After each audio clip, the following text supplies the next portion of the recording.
Okay, hi, this is Stephen. This is another video diary entry for my Law of Attraction post or blog. So this particular one is about, I was really still working with the concept of magical ambition. So I get it.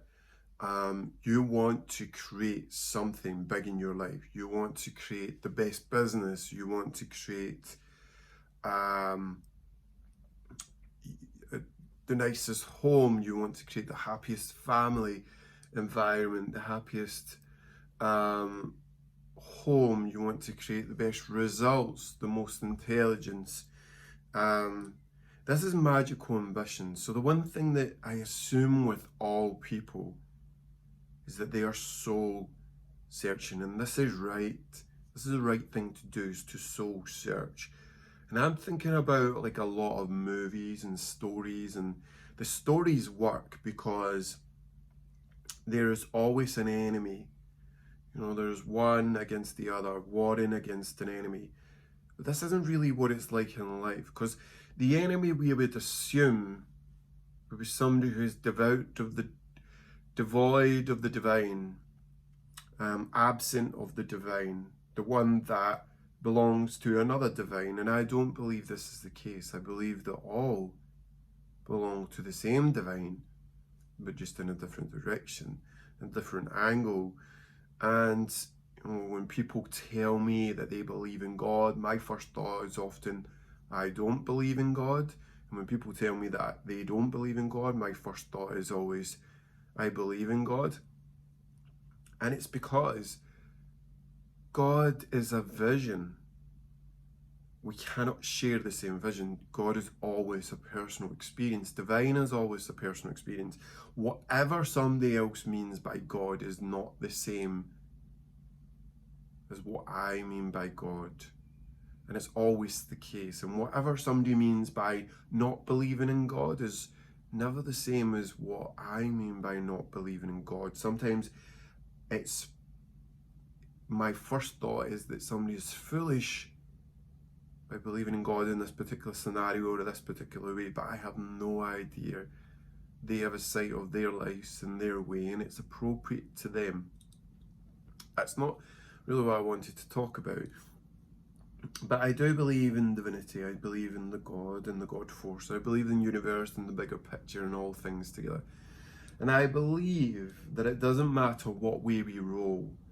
So we don't often talk about this. One thing I study is the Kabbalah, and we talk about, you know, the universe being in a great big vase, and how we explore the universe and fulfillment and stuff. Anyway, this particular thought is that it doesn't matter which way you roll. If you roll to the left or you roll to the right, you roll into God, you roll into the divine. If you roll forward or you roll backwards, you roll into the divine. If you roll, you manage to roll up the way or down the way, you roll into the divine.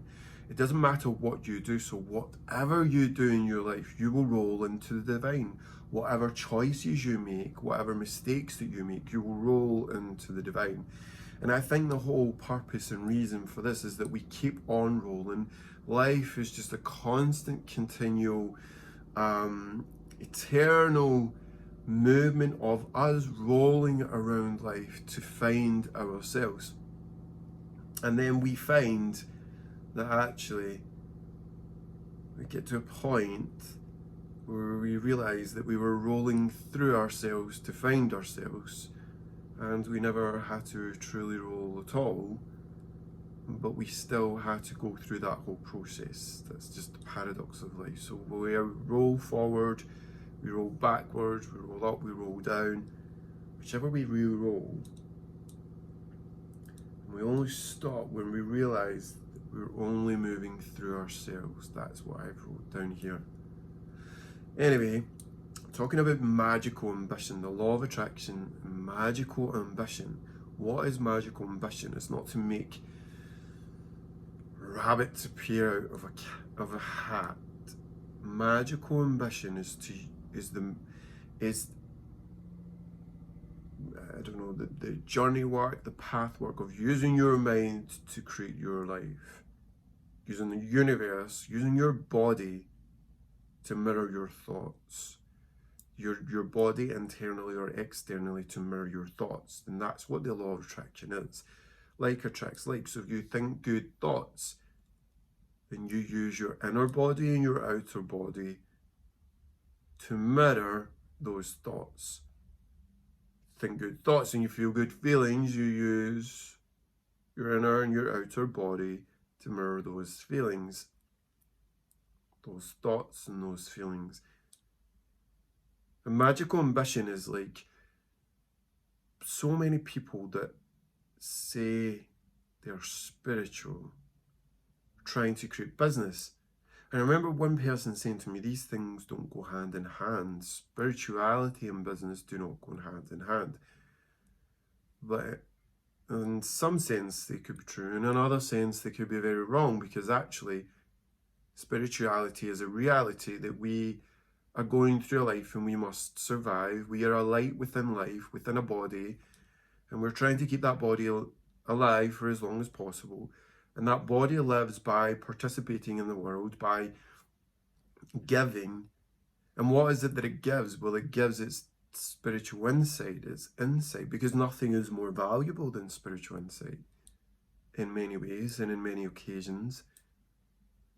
So spirituality actually goes very hand in hand with business. But the difference is that some businesses, huge, big, massive businesses, perhaps lack spirituality, because you would probably assume that at some point it's a spiritual business, if spirit is involved, then the spirit will abandon the material outcome for the spiritual one.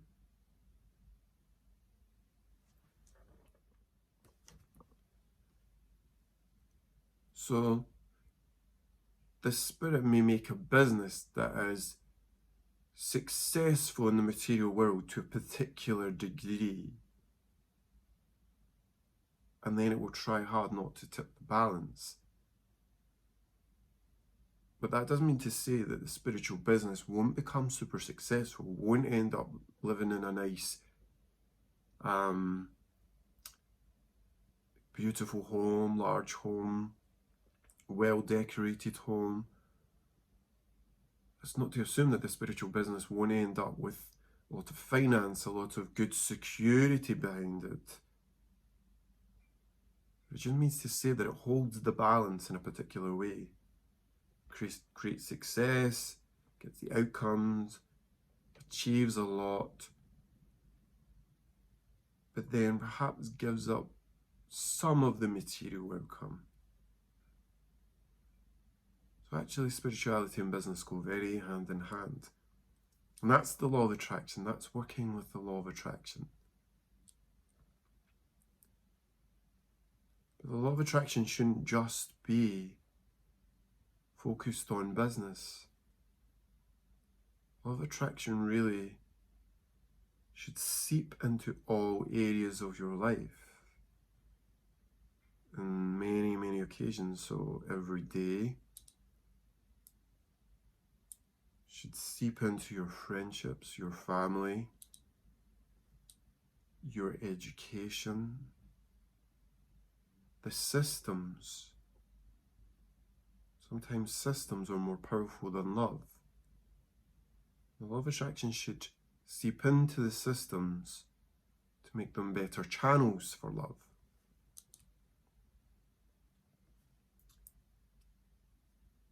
So, that's my insights for this particular moment. Thank you for sharing. Hopefully speak to you all soon.